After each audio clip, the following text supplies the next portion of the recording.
you haven't been with us for the whole conference, my name is John Immel. I'd like to introduce myself as no one from nowhere. My point being, in direct contrast, I am not here in an effort to present to you a credential. I'm not here as approaching you with authority. My goal is to offer you the best rational, reasoned argument I can. I'm going to invite you to engage those ideas and arrive at your own conclusions. If you like what I have to say, of course, I wrote a book. Everybody who speaks in public, I think, writes books. This book is called Blight in the Vineyard, Exposing the Roots, Myths, and Emotional Torment of Spiritual Tyranny. You can find this online at Amazon.com for $23.99. Of course, again, my name is John Immel. I am an unrepentant and committed capitalist. Please buy my book. We just got done hearing Susan Dose speak, and if you didn't catch her speech, by all means, go out and get it. She is my hero. She did a fantastic overview of the Puritans, and this actually through the entire weekend. And I wanted to actually revisit something she said. She said, in May 1642, a cooper's wife in Hingham, having been long in sad, melancholic distemper near, I'm not even sure I know how to pronounce that word. Frenzy? Yeah, frenzy. Well, I guess that's how they spelled it back then? PH. PH, all right. Near frenzy, and having family attempted to drown her child by prevented by God's grace, Providence did now again take an opportunity, but alone, to carry her child, age 3, to a creek near her house, and stripped it of clothes, threw it into the water and mud. But the tide being low, the little child scrambled out, and did take up her clothes, and came to its mother, who sat down not far off. She carried the child again, and threw it as far as she could, so that it could not get out. But then it pleased God that a young man, coming that way, saved it. She would give no answer for it, but that she did not have to. She did it to save it from misery, and with all that she was assured she had sinned against the Holy Ghost, and that she could not repent of any sin. She, Susan, I think, was about ready to apologize for Puritan bashing, and I don't know if you can hear my voice on the tape, but she should be Puritan bashing. This body of ideology is among the most disastrous ever perpetrated on humanity. If you are suffering, and actually this is not my discussion, but I really wanted to segue off of what Susan said, because emotional imbalance, neuroses, these are the inevitable ends, the inevitable psychological ends of this body of doctrine taken to its logical conclusion. If you take this doctrine seriously, you try to put it into practice, the human psyche is not designed to endure this kind of emotional, mental, and metaphysical abuse. It cannot be done. Human beings are not worker bees. We are not ants. We are created individuals. And human identity, the identity of man, has a very specific definition. It is the endless determination to recreate man into something entirely else that creates these psychic breaks. I know that there are some of you out there, and for the first time you're actually hearing people genuinely, forcibly, unequivocally reject the roots of these ideas. And you honestly almost can't believe it. You're almost afraid. You're almost afraid for us. But inside, when you look, you see the terror that is reflected back in your own soul. And you honestly don't know what to do with yourself. Part of me has compassion for you. But the other part of me wants to point out, you are getting what you deserve. Because you are taking and acting on a body of ideology that is designed to destroy you. So looking around and wondering why you feel destroyed, you are the creator of your own destruction. And it will not be until you genuinely say to yourself, I have the right to exist for my own sake. I have the right to be an independent individual. And I have a right to my own mind. This is my natural state.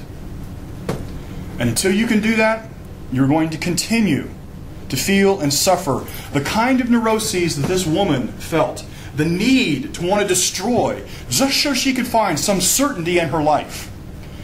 I have an axiom that I like to tell people: man abhors chaos like nature abhors a vacuum. You cannot exist in such a state of chaos, emotional, rational, intellectual chaos. It cannot be done. These doctrines drive man to that end, and it will be your undoing. All right, that was my segue. I really wanted to amplify what Susan said. I thought it was fantastic. Her last session. And you were just quoted on Twitter. I was? Yeah. Fantastic. Not me. Oh, well, bring it. It's still fantastic. I'm glad to hear it. All right. Now I will segment into exactly what I did want to say. We're going to talk about Nazi Germany. I promised we were going to get here. I must confess, I have hacked out about 3 hours worth of stuff. I decided to just get here. Maybe I'll take up what I was going to say next year. I don't know. I think we've laid enough background for people to begin to understand what was happening in Nazi Germany. But when I was preparing for this, one of the biggest challenges I had in my mind was, like Susan, I have endless quotes from historical figures that will point to what they said and what they did and how they thought. And the challenge is always, how will that matter to you? Because you won't know who these people are. They'll be anybody. Just like in 50 years, nobody's going to know who John Piper is. Nobody's going to know who Mark Deaver is. Nobody's going to care who Al Muller is. In 100 years, these names will be fundamentally irrelevant. But what will be relevant is how they chose the doctrines and the ideas that they chose to advocate. So I've pretty much decided I am going to give you quotes, but I am not going to try to make the academic case that these people were necessarily important or involved. That actually has already been done. And since in the neo-Calvinist world a big library is a measure of masculinity, I'm going to show you mine.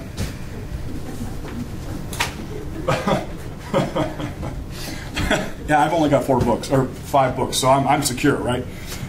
No, first of all, I do want to say a few things. I did read Mein Kampf. Funny story. I think it's hilarious. I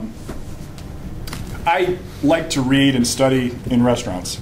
And so I sit in public and do most of my writing and reading, which means I am usually very well known by pretty much the entire wait staff and the entire restaurants, pretty much all over the Dayton, Ohio, Centerville area. So anyway, I'm in a restaurant. Actually, I think I was in Applebee's, or no, I was in TGI Fridays, and I was reading Mein Kampf. And of course, you can see here, big black book, some letters on top, not particularly obvious, and it's thick. What does this look like from a distance? A Bible, right.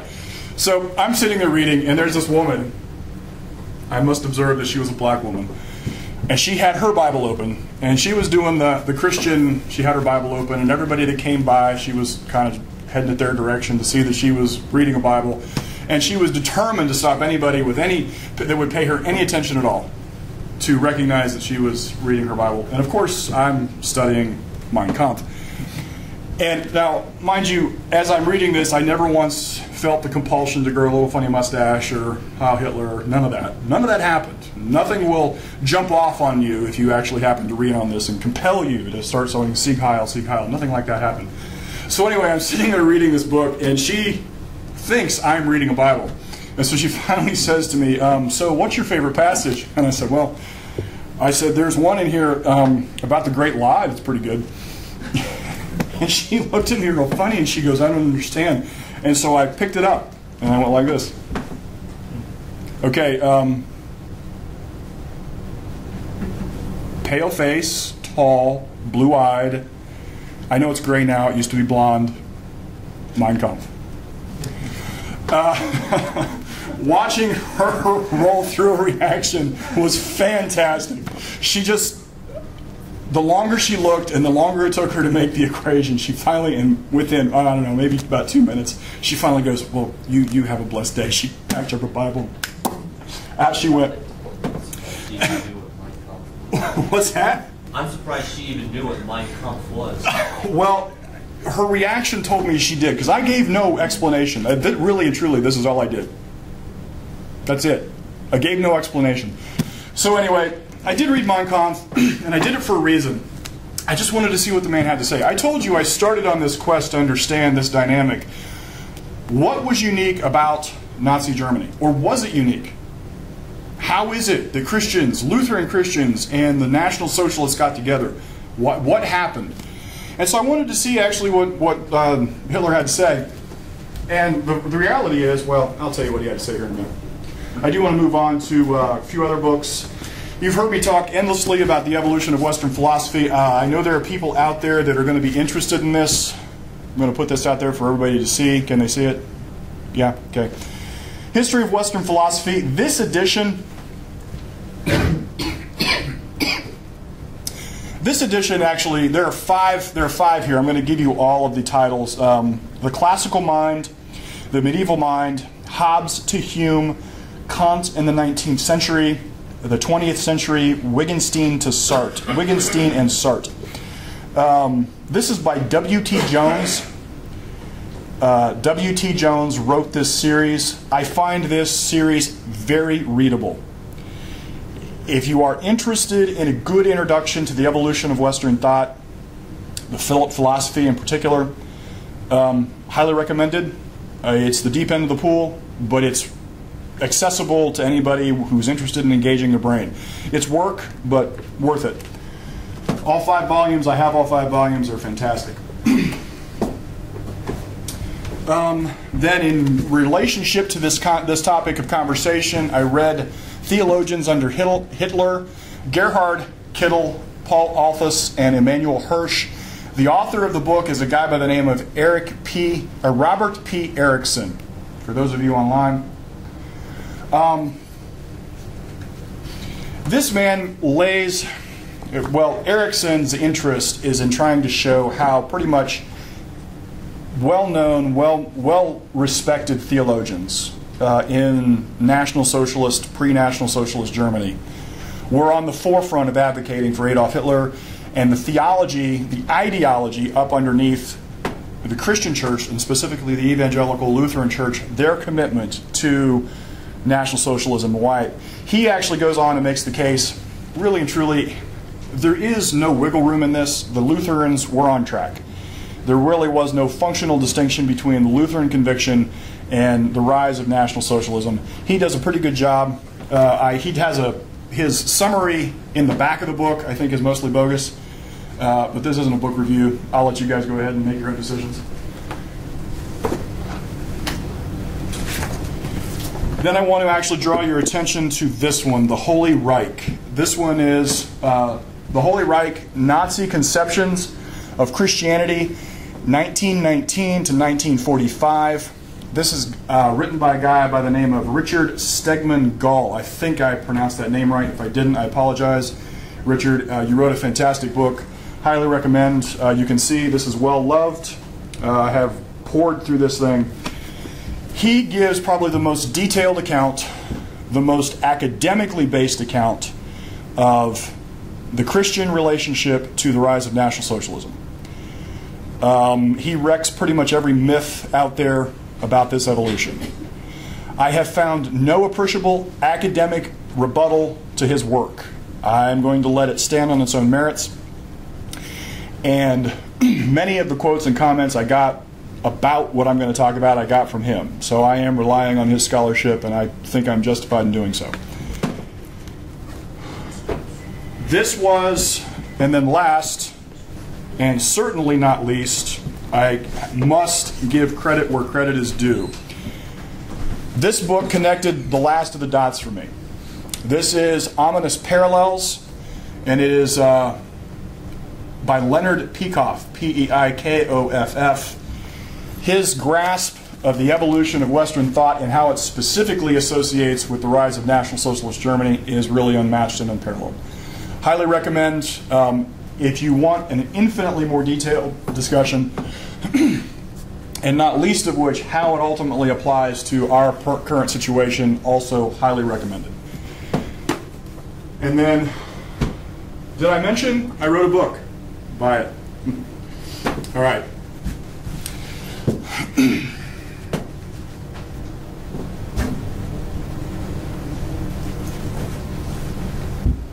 So let's get the anti-Semitism out of the way. It is my conviction that the anti-Semitism, and of course the Holocaust directly related to anti-Semitism, is what obscures the larger discussion about National Socialism. I know that the eradication of a genetic group of people hits us really where we live. We know that that's the one thing that we can never escape. And so when there is a organized, government-driven hostility towards the genetics of our creation, that's hard to get out of your head. But you must also remember, the National Socialists wiped out almost an equal number of people who were not, it was not about the Jews.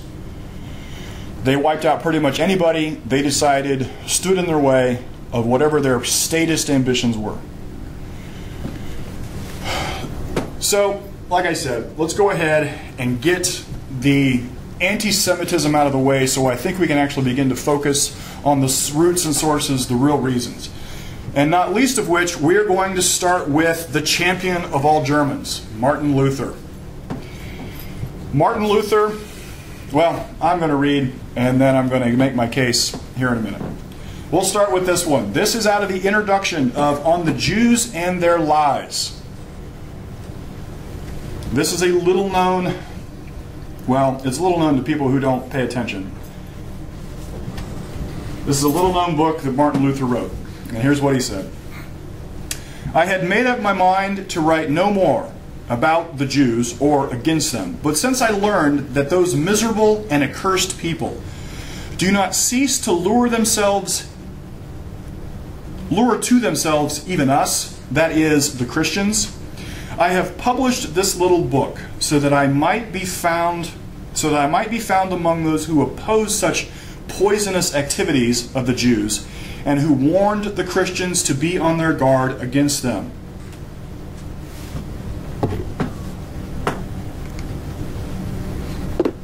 A little further along he says, we propose to discuss their arguments and boasts and prove convincingly before God and the world, not before Jews, for, as already said, they would accept neither from Moses nor from the Messiah himself. To this end, we quote Moses in Genesis 17. When God instituted circumcision, he said, among other things, any circumcised male shall be cut off from his people. Genesis 17:14. Now I want you to notice Luther's stated purpose. He is specifically trying, it's right here. We propose to discuss their arguments and boasts and prove convincingly before God and the world. He is trying to make a specific intellectual rebuttal. This is a theological treatise. And this is important. There is a common myth, one of many around this, that Luther was somehow just misled, and this is some vague ramblings. No. This is just as important in Luther's mind as the Heidelberg Disputation. This is just as central to Lutheran thought as the rest of his doctrinal works.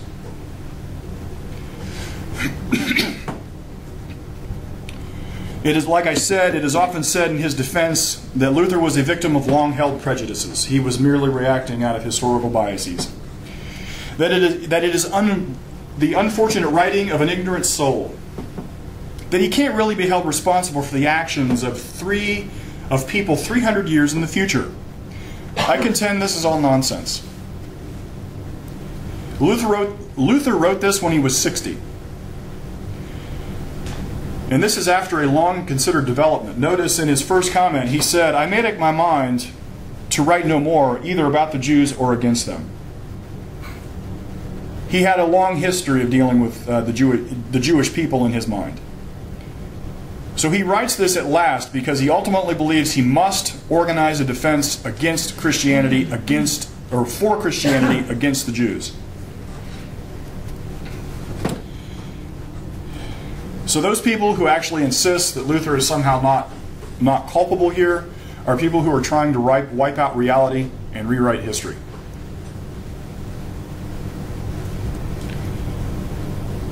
On the Jews, on its face, and it'll take you, I don't know, an hour and a half, 2 hours to wade through, but on its face, On the Jews and Their Lies is a theological treatise, like I said, with the same intentions as Bondage of the Will and the Heidelberg Disputation. Now, the notion that Luther, that he should not be responsible for the actions of people 300 years later, this is nonsense. The fact of the matter is that everybody expects people to conform and act according to Lutheran theology. This is a fundamental expectation. You can't pick and choose. You can't tell me his doctrine is what everybody should do because it is orthodox, and then turn around and tell me that something he wrote with just as much theological impact is somehow irrelevant to people's actions. Luther was a definer of his time. He was not a victim of his time. Luther is the intellectual plumb line for all things orthodoxy. And it is nonsense to expect, it is expected that people conform, and it is nonsense to assume that he should not be directly accountable.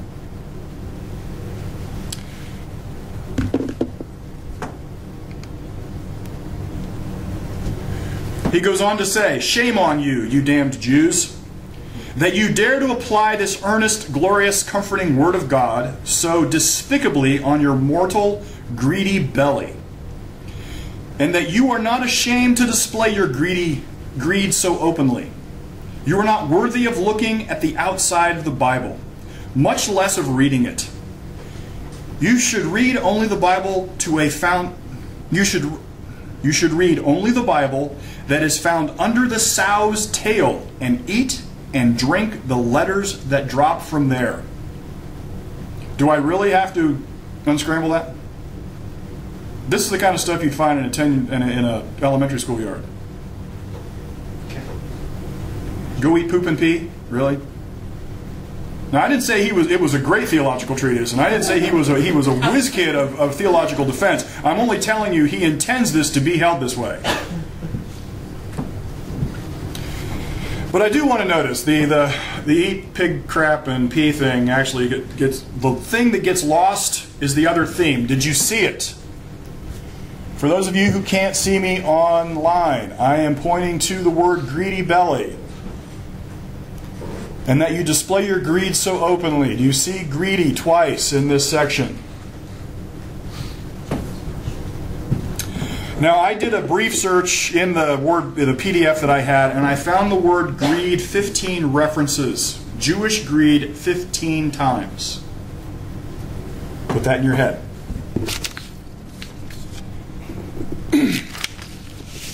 Now notice, put that in your head, and notice the theme of the next quote.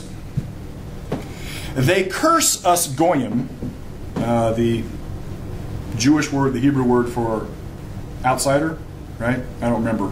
It's been forever. My Hebrew is entirely 30 years out of date, so I don't remember. But it basically is saying the Jews, or this is a term the Jews use for Christians. "They curse us goyim in their synagogues and in their prayers. They wish us every misfortune. They rob us of our money and goods through their usury, and they play on us every wicked trick they can. And the worst of it is that they still claim to have done right and well, that is, to have done God a service. And they teach the doing of such things. No pagan ever acted thus. In fact, no one acts thus except the devil himself, or whomever he possesses, as he has possessed the Jews." Now, beyond the entirely paranoid ramblings up here, again, what is the theme? What is he really criticizing the Jews for? Greed. their money, their wealth, their prosperity. That he calls it greed. That's designed to condemn it. But what he's really upset about is that they have prosperity and he does not. We'll get there. The word that was shouted out from the peanut gallery was capitalism. We'll get there. Now I want you to notice the theme of one more quote. Oh, that's almost off the page. This is still Luther speaking. So we, the German Christians, are even at fault in not avenging all the innocent blood of our Lord and of the Christians which they shed for 300 years after the destruction of Jerusalem. We, German Christians, are at fault for not slaying them. Rather, we allow them to live freely in our midst despite their murdering, cursing, blaspheming, lying, and defaming. We protect and shield their synagogues and houses, life and property. In this way, we make them lazy and secure and encourage them to fleece us bodily of our money and goods, as well as to mock and deride us, with a view to finally overcoming us, killing us all for such great sin, and robbing us all of our property. Now tell me whether they do not have every reason to be the enemies of us accursed Goyim, to curse us and to strive for our final, complete, and eternal ruin. Now, I've spent a little bit of time searching through history, and I can't remember any Jewish incursion to oppress the German people. I can't think of one. It might be out there. So I don't, and particularly not when Luther's alive. So we're talking about circa 1550 somewhere, 1635, I guess, maybe. So I don't know. In the 14th century and the 15th century, I can think of no place in history where the Jews were just, pillaging and plundering their way to wealth, which they weren't. But I'm being a little facetious here. But the point is, I don't know where he gets all this. But I do want you to notice again the fundamental theme. And that he thinks it's a problem, that the nature of government should be to have made people secure in their property.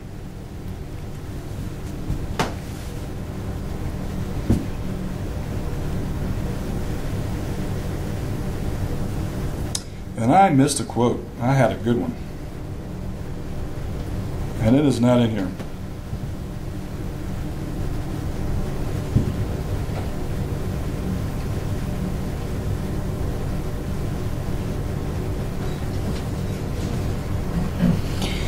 Yeah, I missed a quote. Anyway, I'll just go on. With this in mind, it makes abundant sense why Adolf Hitler could say this. Hence today I believe that I am acting in accordance with the will of the Almighty Creator. By defending myself against the Jew, I am fighting for the work of the Lord. This is from Mein Kampf, or at least my copy of Mein Kampf, page 65. Now, it is important to note that Adolf Hitler, even though in his original inception he was not really widely accepted when he first published Mein Kampf, and through the 6 subsequent years, I guess he published it in 1926, certainly it has remained in print since. At least during that period of time, no one objected to his thought. That no one in the Christian church thought this was a strange thing to say. There was no appreciable theological objection to Hitler equating the defending himself against the Jews, it being the work of the Lord, and it necessarily being a Christian ideal.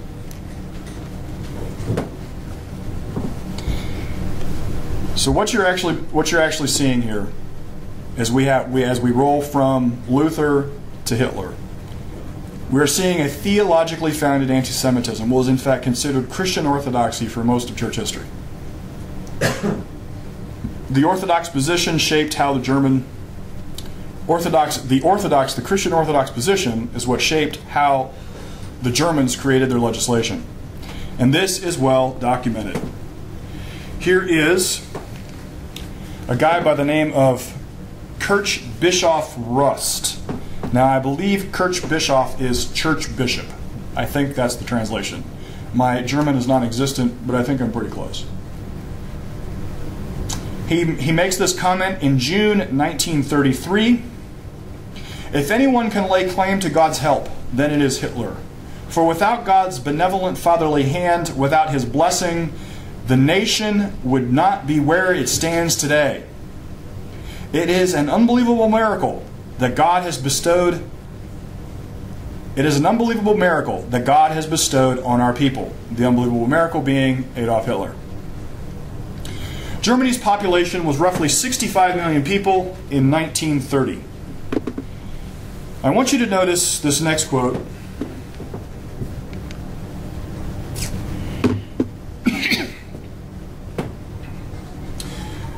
This next quote is from a pastor. He is named within my documentation, a guy by the name of Matthias K. But he was a pastor, and this was an interview after the war. And I want you to notice how he describes his mindset and the mindset of the German people. Part of my childhood memories is how the cattle were driven past my parents' home to the cattle market. Those who had control of the cattle were the Jews. In every village, it was the Jews who had the trade and traffic in their hands. And they had the cattle business, the grain train, and they had the general store where you could buy everything. The farmers had simply become slaves of the Jews, and they never got anywhere. The Jewish question ate away at those in the countryside. He goes on to say, oh wait, is that the whole? That's the whole one. I got it here, hang on. All that hatred sat deeply within the people. Strong anti-Semitic concerns were already there. It's not at all the case that Herr Goebbels invented all of it.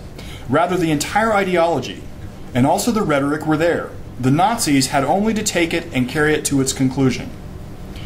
So one can't overlook the fact that when 1933 came, and there were not a few good Christians who had no objection at all if the Jews got pushed back a bit. They didn't start with concentration camps. It began with propaganda. But people said, oh, the cheeky Jews, let them get what is coming. Again, I want you to notice the theme. The Lutherans equated their poverty with Jewish prosperity. They specifically resented Jewish prosperity. Jew meant prosperous. It meant upper class. This is the root of their hatred. Here is another quote from a guy by the name of Erich Koch. He was the president of the Provincial Protestant Church. Actually, the president of the Provincial Protestant Church Synod, which means he was actually pretty important. I'm trying to think of an American variation. Maybe like being the head of the Moral Majority or the Southern Baptist Convention. It would be somebody of that stature within the church. Externally, much has changed. But in our church, the world of Christ, according to the doctrine of Luther, remains. Righteousness, truth, and love should guide us. This is what I get when I don't have somebody edit my stuff. I told you, if I wrote, you would think I was illiterate, and that's because I don't see those problems until later. Sorry, Lanny. I know you're gritting your teeth right now. It's okay. Lanny's my editor. She's great. Righteousness, truth, and love should guide us, but not only at the level of charity, but also in the joyful and active struggles for our Protestant confession of faith. He also said, and this is after the war in court records, I held the view that the Nazi idea had to develop from basic Prussian Protestant attitude and from Luther's unfinished Reformation. Now, here's the punchline. Erich Koch ultimately decides he resigns his position. as president of the synod and became one of the leading men to kill thousands of Jews, political dissidents, and he enslaved the remaining Slavic population.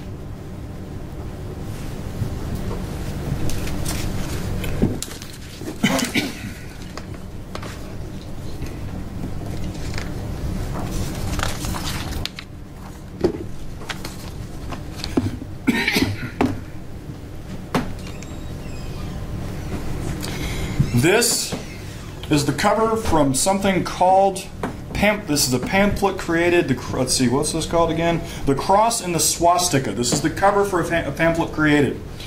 This is created by a small church group in some Prussian province. I think that was Hanover, Easter, 1943, Gerhard Hahn, president of the Provincial Church Council. Here's what he said. The cross of Christ and the swastika do not need to oppose each other. And by the way, the bold is his. I didn't put this in. They must not do so, but rather they could and should stand together. One should not dominate the other, but rather each should maintain its own meaning and significance. The cross of Christ points towards heaven and admonishes us. Remember that you are Remember that you are Christian people, carried by the eternal love of the Heavenly Father, free through faith in the Lord Jesus Christ, sanctified by the power of God's Spirit. The swastika, however, points to the world as a divine creation and admonishes us. Remember that you are German, born in German territory to parents of German blood, filled with the German spirit and essence, formed according to German nature.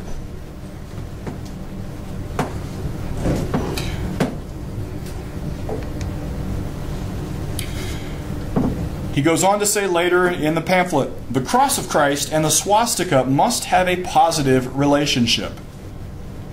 The Church must affirm without reservation Adolf Hitler's total state and the last bulwark against the Satan of Bolshevism.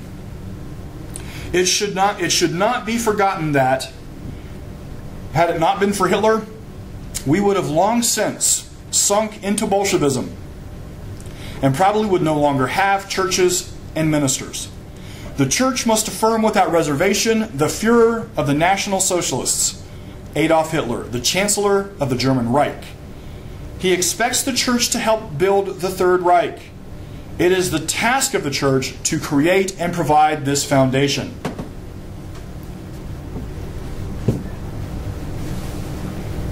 There is no question in the Lutheran Church's mind, the Evangelical Lutheran Church, that it is a synonymous action. The National Socialists and the Church are only divisions in name. They are not divisions in fact. And this is very important for me to point out. The presumption is that somehow the Church was set apart and all this was done to them. This is historical error of the first order.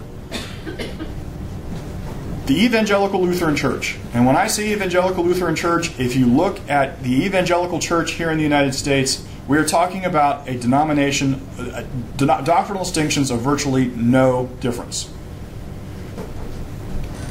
The rudiments of Lutheran Orthodoxy are the rudiments of Lutheran Orthodoxy today and the same Lutheran Orthodoxy back then.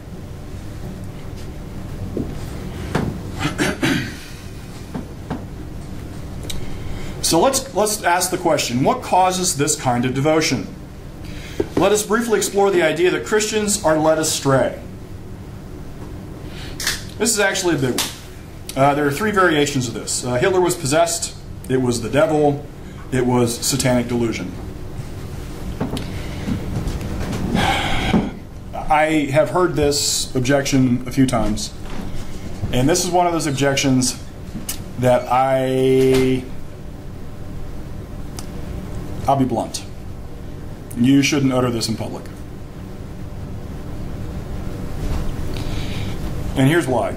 If there are Christians that would like to advance this excuse, I'm going to suggest that you should be quiet. You must understand what you're really saying. Hey, John. Yes. Could you repeat the the argument that you said before, what they thought the cause was, the one you... Oh, the three points? Yeah. I said, here's one of the standard objections. It comes in three forms. Why the church is somehow not responsible, somehow not a part. And there are 3 points. That Hitler was possessed, and he did some masterful job at deception. That was easy. Is that what you just did? That's hilarious. That it was the devil. We're going to hit it again. That was easy. Yeah. That it was satanic deception. That was easy. Yeah. Okay. This is one that was Paul's very famous easy button from Staples. Don't utter this in public. Let me make my argument here. If 65 million people, of the 65 million people in Germany, 40 million people name themselves Lutheran. So if Christians can be deceived by the devil on so massive a scale, Christians should be banned from all political action because their judgment is non-existent. Do I need to say that again? If you're going to blame this on the devil, delusion, mass hysteria, and it's confined specifically to Lutheran Christians, then the logical assumption is that Lutheran Christians have no business around anything important.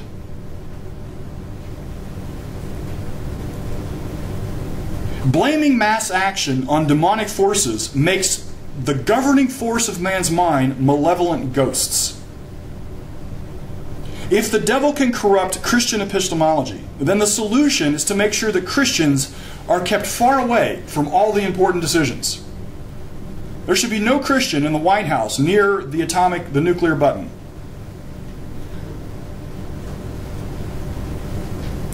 And I guarantee you, if you want to offer this up and you want to continue to advocate this as something that should be genuinely accepted in public, you want to reasonably make this case, what will happen, offering this argument in public, is going to guarantee that this means eventually legislation will be passed to prevent Christianity from being part of any public discussion.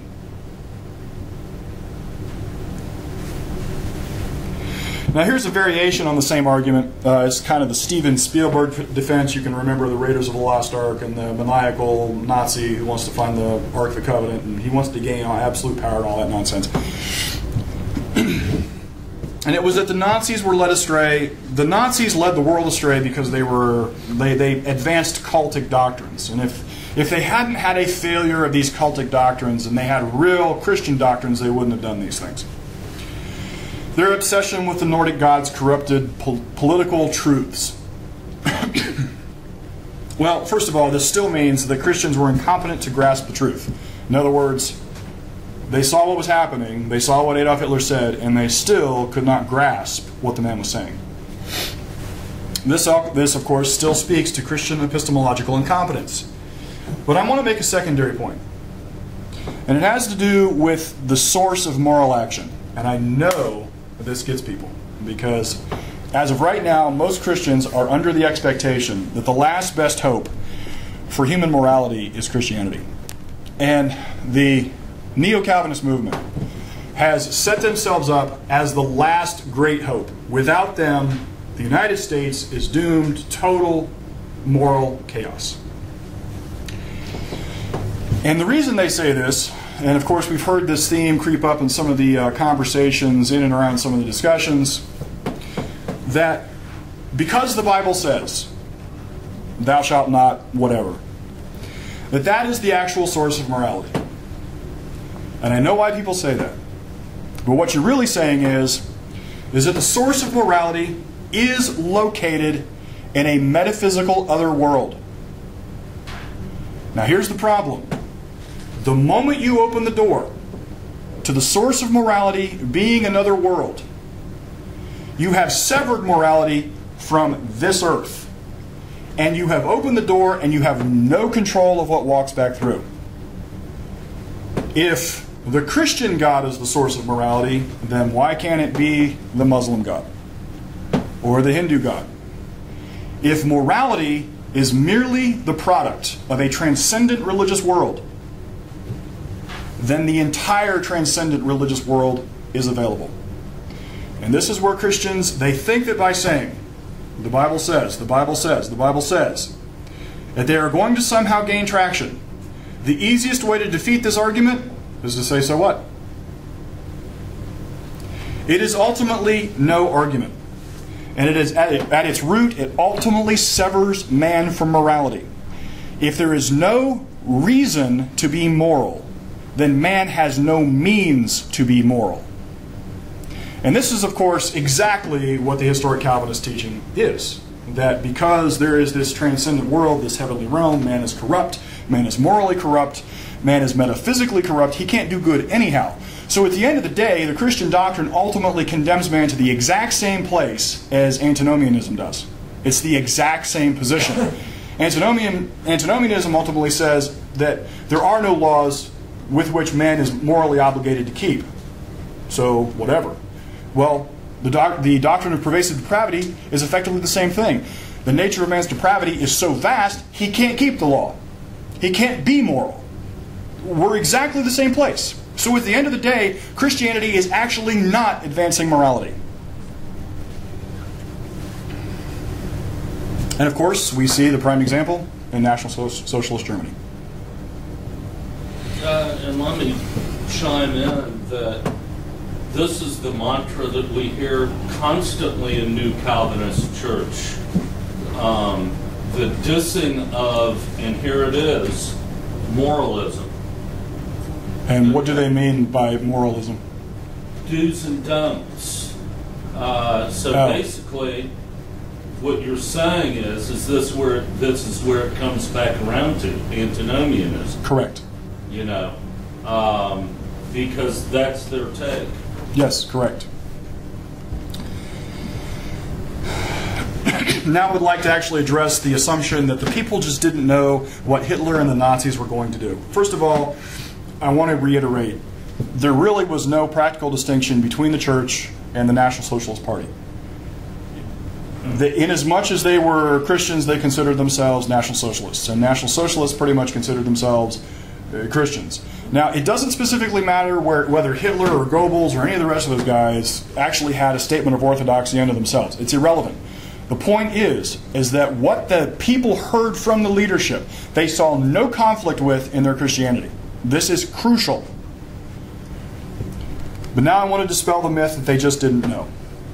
In 1925, a social malcontent, out-of-work painter, and a ham-fisted scribbler wrote a book about his struggles while cooling his heels in the clink. The miles and miles of rambling prose revealed a mind filled with logical conundrums, philosophical plagiarism, and dead-end German phrases. The book correctly received a cool reception. And from the few that waded through the tedious, often bellicose rants, the Führer of the beer hall Push, I think that's how it's pronounced, was a joke wrapped in an Austrian Jewish punchline. This, of course, was Mein Kampf and Adolf Hitler. The book is not well written. Having read it, I can tell you, it's not compelling. Between bouts of sleeping, and on occasion you'll run across something that's kind of cool. But for the most part, he plagiarizes ideas and thinkers and puts things together that don't go together. And there are some sections, and since I don't read German, I have read some comments, but there are some sections in German they can't translate because it makes no sense, even in German. So it has no ability to be translated in any other language. There are many historically inaccurate details. Hitler was fond of quoting contemporary thinkers, but often quotes them inaccurately or draws erroneous conclusions. And given to long passages that are devoid of reality, there are quite a few of those. However, it sold roughly 240,000 copies by 1933, at about the time he was voted chancellor. Now, think of this a minute. 230,000 copies in 1933, they're a half an inch from the original Gutenberg printing press. We haven't really advanced to modern printing methods. And so he sold quite a few copies by 1933.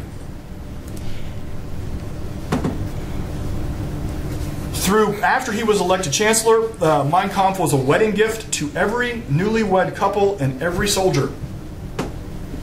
By 1942, 10 million copies were in print. of a total population of people of an excess of 65 million people. His ideas were not a secret. There's no way you could have honestly said, I don't know what this man's about.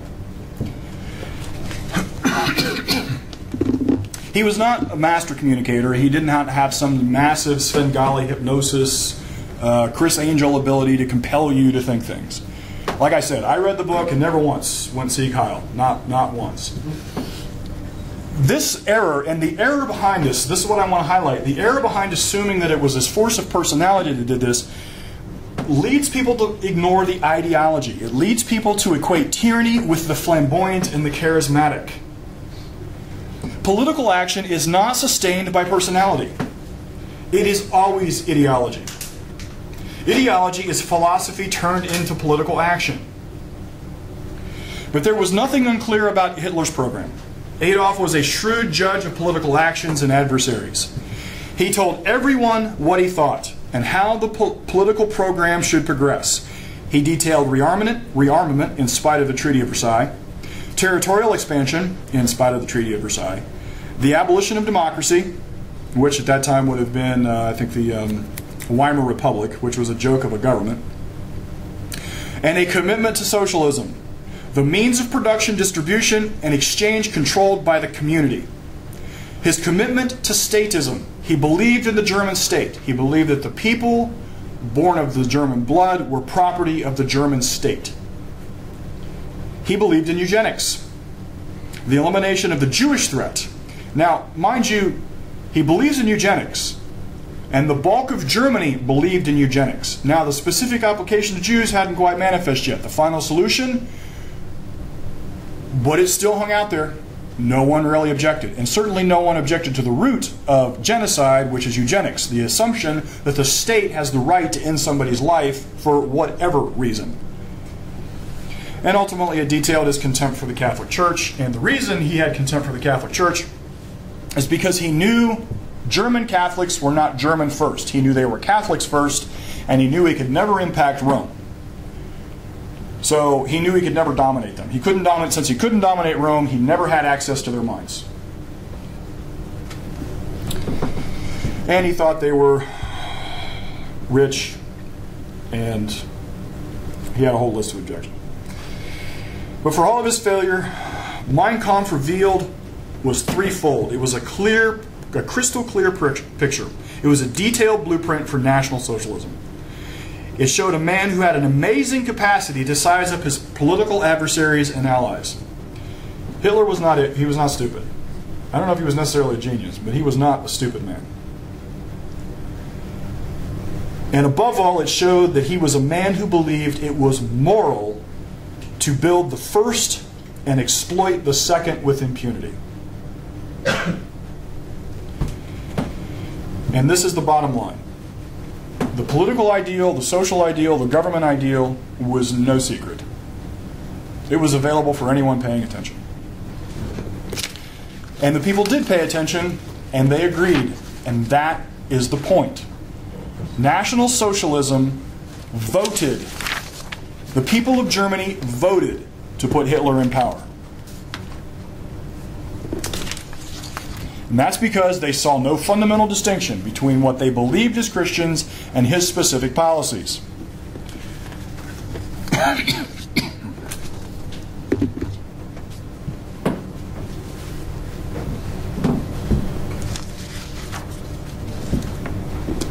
There was no mass delusion, there were no demonic forces, there was no fiendishly clever super secret plot. The German people willingly, openly, purposely took action in accord with National Socialism. From the least to the greatest, they voted for a man who pledged lies in service to despotism. And the Lutheran Church insisted that Hitler was God's man to protect the people. So what was the appeal of the National Socialist Party?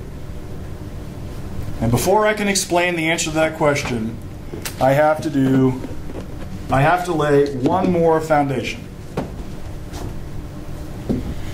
I have to talk to you about a dirty word in America. I have to talk to you about capitalism.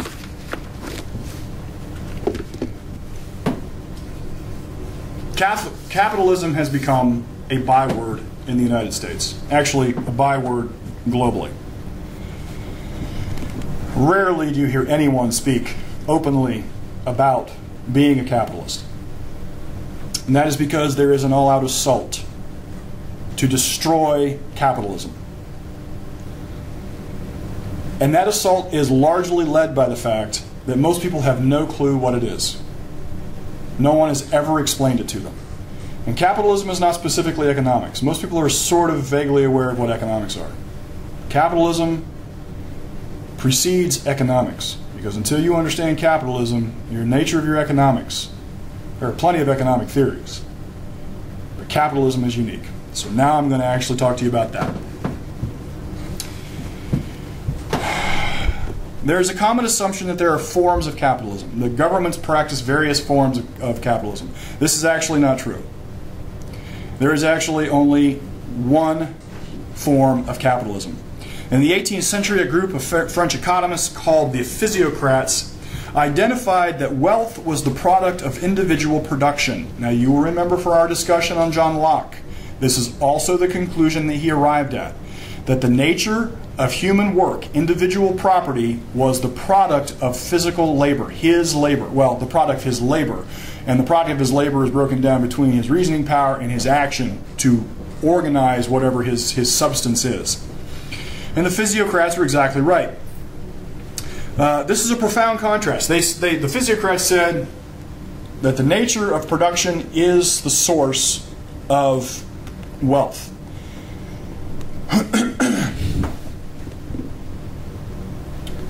And they came up with the term laissez-faire capitalism.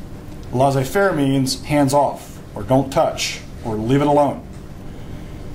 They identified correctly that individuals will solve their own product with their own production, and that the nature of that production, the government shouldn't be anywhere close to it.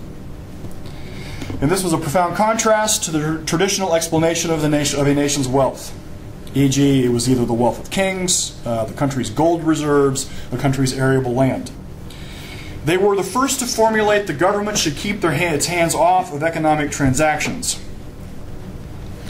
Now here's where the issue of forms of capitalism come into play. Capitalism is like the definition of water. The definition of water is H2O. Now you can add a lot of things to H2O. And you can add some tasty things to H2O. You can add some sugar and some Kool-Aid, and you still have water, but you also have now Kool-Aid. And you can drink it. But if you are in the Jim Jones cult and you add something else, suddenly water becomes poison. And my metaphor is apt with capitalism. As John Locke correctly identified, it is a man's labor that produces prosperity. A man produces to advance and sustain his life. And that production is his. There is no distinction between the man and that which he produces.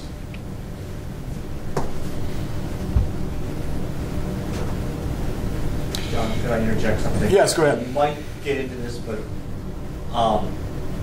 I say this to people themselves, and this was what infuriates me to no end when people are talking about jobs. Yes. And big business, and yes. demagoguing big business, and I'll look them straight in the face and they say, the purpose of a business is not to give you a job. Correct. The purpose of that business is for the business owner to make money. Correct. To make a profit. The job is a necessary byproduct. Correct. Exactly right. Now here's why there are no other forms of capitalism. Humans must exchange values. Let me put it this way. When you start out and you're a farmer in a basic economy, you have a seed of corn, you plant a seed of corn, and you have to wait 12 weeks for that seed of corn to come up and to actually have a harvest. Now, if you're only planting one seed and getting one ear of corn off your corn stalk, you're going to be hungry. But let's assume you have the ability to produce plant thousands of seeds of corn and then have a specific harvest. Now, you spent all of your time planting that corn and then specifically getting that harvest. But corn isn't shoes, and it isn't shirts, and it isn't beef. So you have to have a means by which to ultimately get these other things. The only peaceable way, the only way to get those other things is to trade. And the nature of trade means without force. There is no compulsion in a free economic transaction. The parties are willing, and the parties decide on the values that they want to trade. That's it. This concept is only possible in a politically free environment. Capitalism is the product of liberty. And this is crucial to understand. Without John Locke and his definition of the separation of government from the people, that it is the people who enter into social contract and it is the government that's given delimited permission to act, it is only within that environment that people are free to trade. They're free to trade whatever they choose. There is no compulsion. And when I say compulsion, I mean force. I mean violence. Just because you want to eat, your necessity is not the guy who has food. It's not his compulsion that you have to work to get the food. If you were by yourself, out in the middle of nowhere, and you were hungry, you would still have to work to feed yourself. The fact that you go to a guy who already has the food doesn't mean he compels you to get food. The responsibility of your survival, of individual survival, is the responsibility of the individual. And the peaceable way to make that happen is to exchange values for values. In a social context, there are many people offering values into this environment. And you have the ability to pick whatever you want or not. The absence of compulsion, the absence of violence is the central theme. So now here's what we have. There are only two kinds of markets, compulsory or free. A compulsory market, you have no choice about what can be bought or sold. There is no choice about the disposal of property, and there is no recognition of private property. We are actually in the United States, we do not have a capitalist economy. We have a mixed economy because we have compulsion. We have to ask the government permission to take action to exchange our goods and services. This is not a capitalist economy. Now, the other kind of market is a free market. This presumes private property. The definition of private property is the right to an action, the right to dispose of that property, the right to retain that property. A free market then is merely two people willingly exchanging values. A free market is never present, and I say never, when there is fraud, which is a misrepresentation of reality. You have specifically deceived the other party about the nature of reality. A free market is never present when there is force, or implied force, which is basically extortion.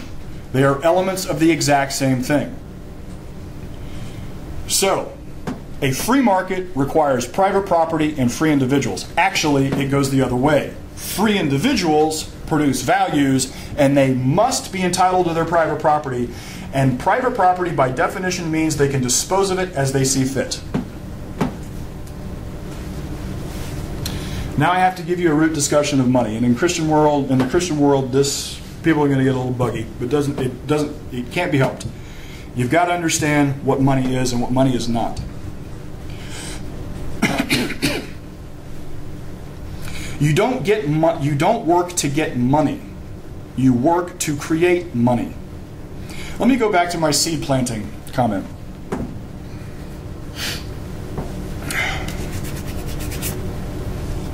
You get done, you harvest your field, and now you got a big sack of corn.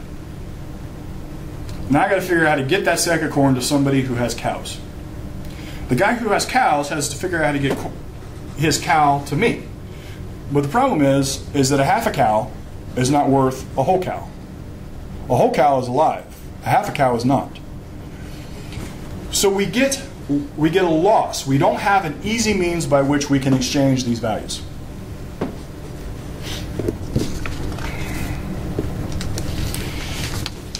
Well, this was actually exactly what happened way back. This conflict was actually what they figured out way back in the Dark Ages. In the medieval economy, the unit was built around the lord's holdings. It was self-contained and self-sustaining unit. Rents and services were rendered in military service or in kind. The local lord was obligated to his overlord with obligations who had obligations to his overlord, and the way they paid for that military service was called fiefs or fees. There was little need for money, because what was the exchanges, what you needed was either local as a serf or as a lord, as a knight. All you had to do was show up with your shiny armor and kill people. So the result was that money, coins, there's very limited need for a coin, and mostly just set in a strongbox. Now you might at some point in a mad dash need to take that coin and do something with it, but for the most part, all that coin did was sit and do nothing. So this ultimately changed the attitude about the nature of money. It was not particularly practical. There was an exacerbated medieval hatred for Jews, which the relationship between Jews and money had prevailed for the bulk of the Middle Ages. Jews were the ones who murdered Jesus, and the Jews were bankers. The Jews condemned, and the church condemned usury, which is effectively interest. But this economic organization does not work at a distance. To trade in the Orient required the ability to transport wealth over vast distances. Barter is an inefficient means of exchange. Payment in kind is impractical at a distance. This requires the creation of a medium of exchange, and this was the emergence of money, a means by which we could represent a bag of corn and a half a cow.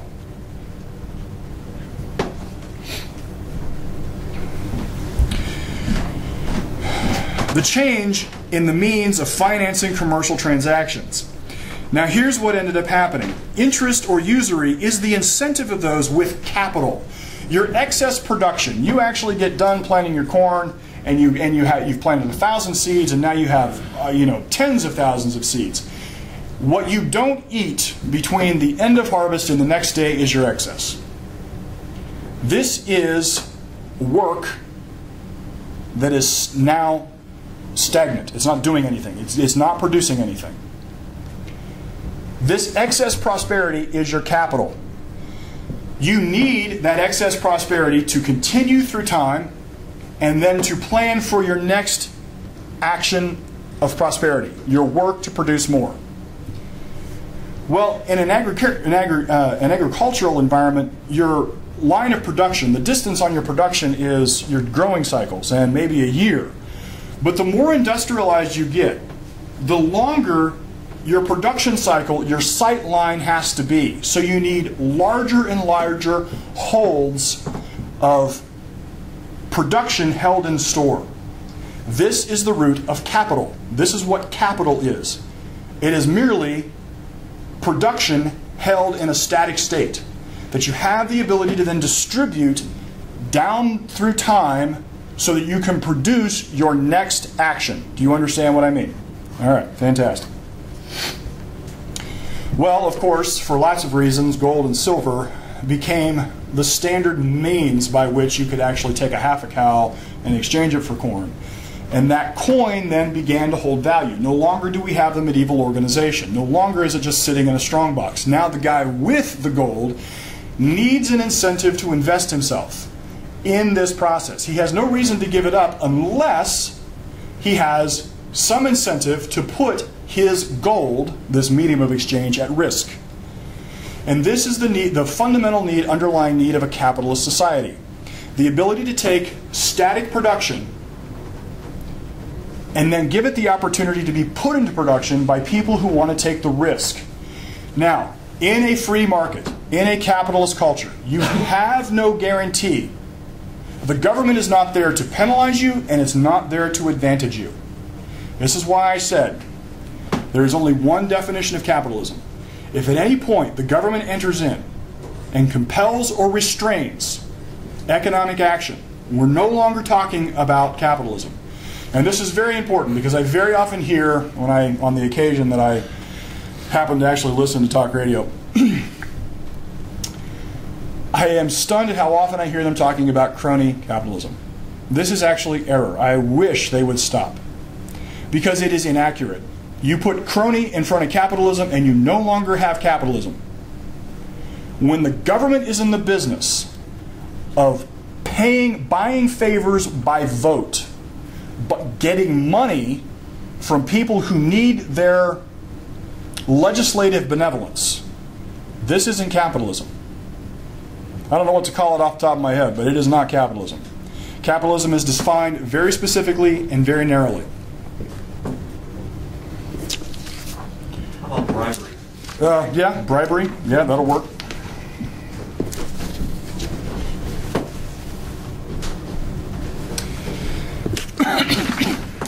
All right.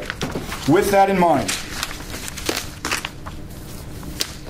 now I think we can begin to grasp exactly what the National Socialists... Oh, I didn't put that up there. All right. The single greatest expansion of prosperity occurred between the 18th century and the 19th century. And the reason the greatest expansion of prosperity occurred is precisely because John Locke correctly defined the exact requirements for government.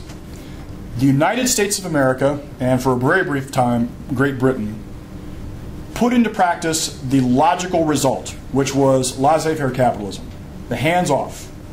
This time period is called the Industrial Revolution. Man set out to solve his own problems, and wealth exploded. Man creates his own level of prosperity. He creates it every day he applies his work product. Wealth is not static. Prosperity is not static. Prosperity grows. And we live in the very country who is the explanation and the anecdote for that reality. I said in my last conversation about John Locke that he represented the apogee, the highest point of Enlightenment thought. The assault against the Enlightenment and against reason happens almost immediately after him. Now, this is actually the part of the conversation, the part of my sessions that I cut out because I was going to talk about that assault, but maybe I'll do that next year, maybe I won't, I don't know. The fact of the matter is that the assault against liberty started almost immediately. And it specifically started with doctrines that was designed to A, eradicate reason from man, and B, place man back in state control.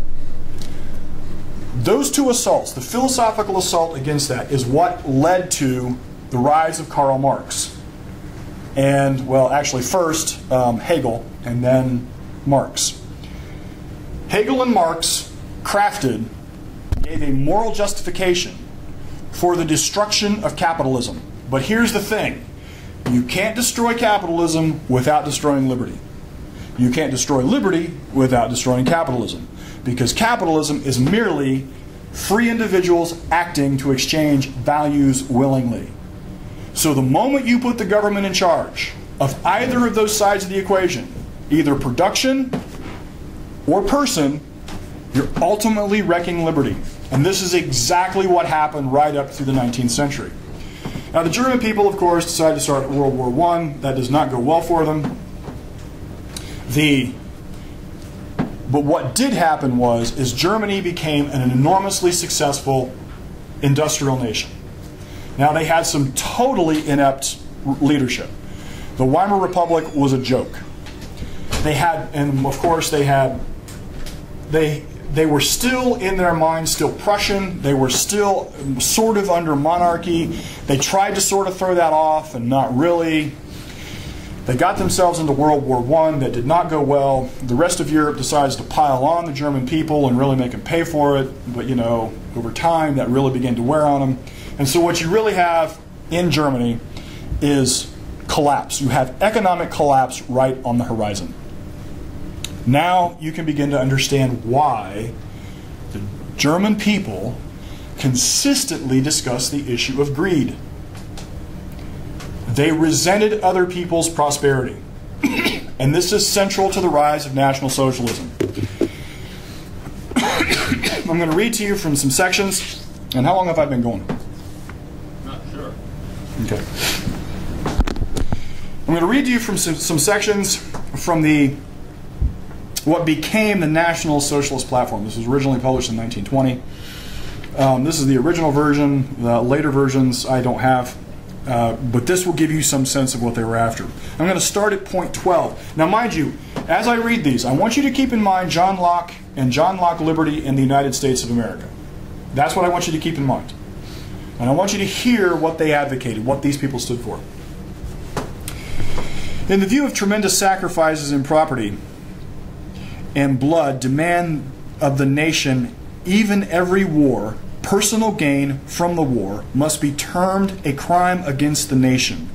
We must therefore demand the total confiscation of all war profits. Now think of what this really means. They're saying sacrifice is an ethical ideal, and that because some sacrifice, anybody who prospered from their sacrifice, equating their profit with sacrifice, must never necessarily have all of what they created confiscated. Totally eliminating the reality that the government is what went to war. The government is what caused the death and destruction. And the government, to fight the war, asked businesses to create this product. And now they're saying it's the profit's fault, when in actual fact, they totally remove the fact that it was the government's fault. Number 13, we demand the nationalization of all enterprises converted into corporations. Remember, I opened this whole thing saying the issues obscure socialism. The nationalization of enterprise is the nationalization, it is the government stepping in and taking private property. We demand profit sharing in large enterprises. Where have you heard that in modern American culture? The endless determination to denounce big business. As if the nation, as if the people who don't work have a moral right to the product of somebody else's work. We demand the large-scale development of old age pension schemes. We demand the creation and maintenance of a sound middle class, the immediate communication of the large department stores, the immediate communalization of large department stores, which are to be leased at low rates to small tradesmen. We demand the most careful consideration for the owners of small businesses in orders placed by national, state, and community authorities. This is the absolute eradication of private property. People who have been successful, the nature of their success necessarily means that the government should somehow penalize them for that success. The communalization of large department stores. The reason the people that got large department stores, short of government graft, they got there because they were better at delivering the best quality products for the best price to the most people. Walmart. How many people want to hammer away at Walmart? The Walmart is somehow fundamentally evil, and yet everybody benefits because Walmart gets you the best products, well, the products you're willing to pay for, at some of the best prices anywhere. Your life is better. And yet somehow, because Walmart can't be fleeced every 5 minutes for its money, there's something fundamentally evil about that. We demand land reforms in accord with our national needs and a law for expropriation without compensation of land for public purposes, abolition of ground rents, and prevention of all speculation in land. We're talking about the seizing of property. We demand ruthless battle against those who harm the common good by their activities. Now watch what they define as harm.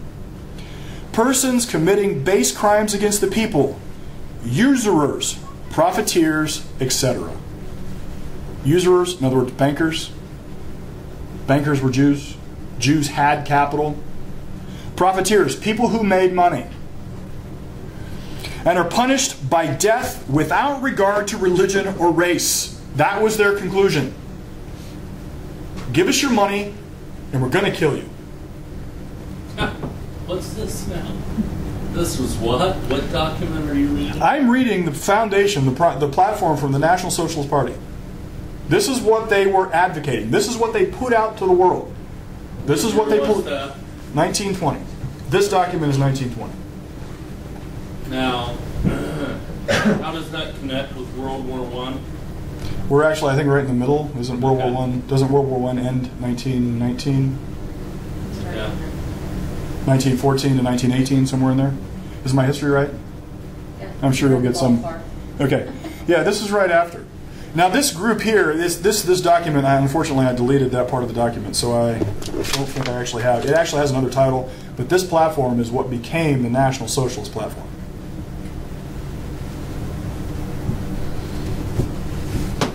So that was, we're taking your money and it's, my goodness, is that where we got the term capital offense?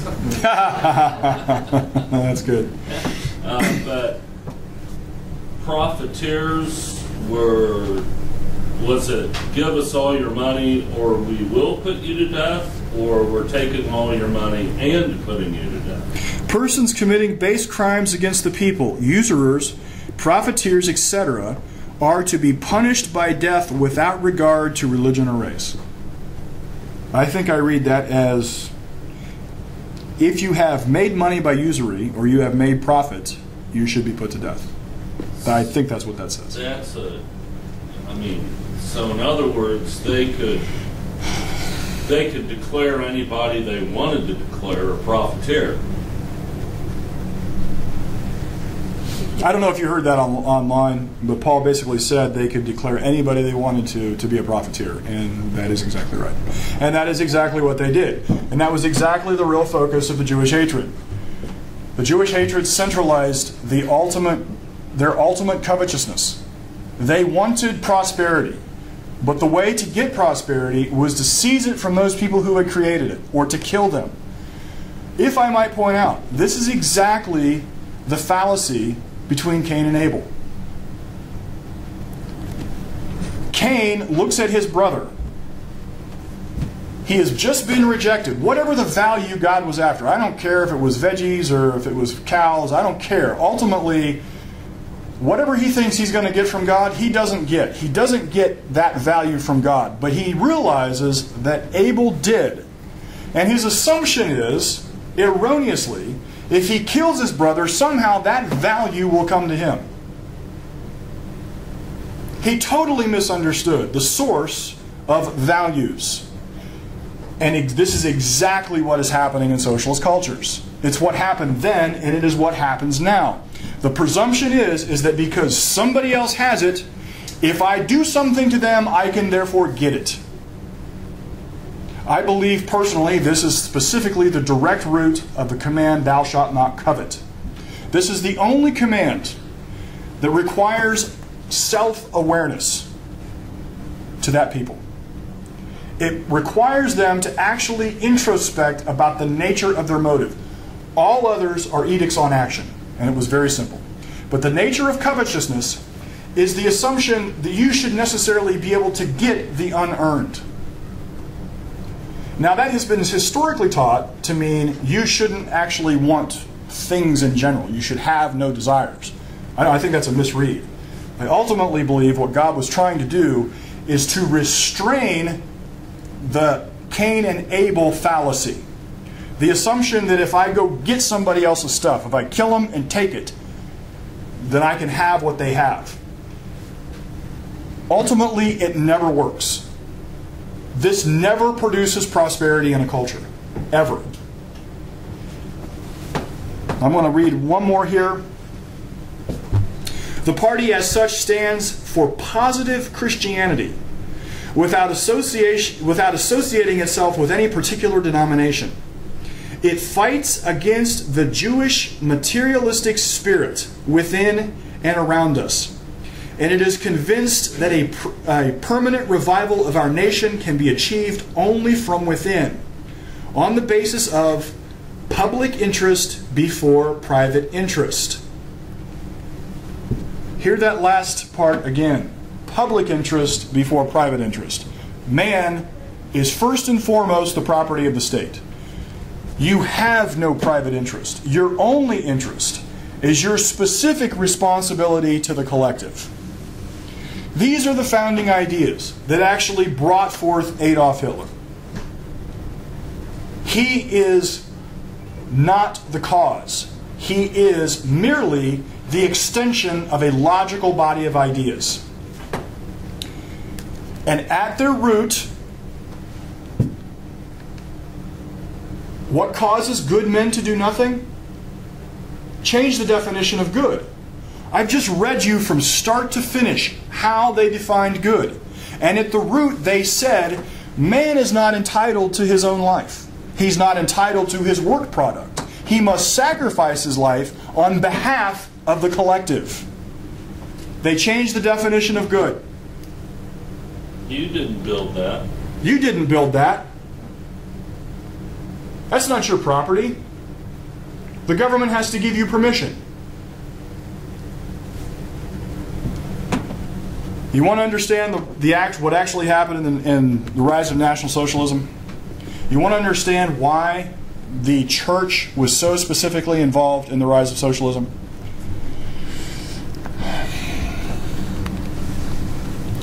Because the church fundamentally believed the exact same things. They ultimately believed that man had no business with himself. He is... Francis. Huh? Pope Francis. Pope Francis. Every socialist on the planet. The reality is that socialism is not a kinder, gentler economic organization. And I frankly don't care how you parse it out. I don't care whether you say it's communism, socialism, fascism. Ultimately, the end result is who owns man. And as long as the state owns man, there is no liberty. And if there is no liberty, there is no production. And if there is no production, there is no prosperity. And how did they get there? They changed the definition of good. So I'm going to stop. I've got one more I've got about another hour's worth, and I'm going to stop there.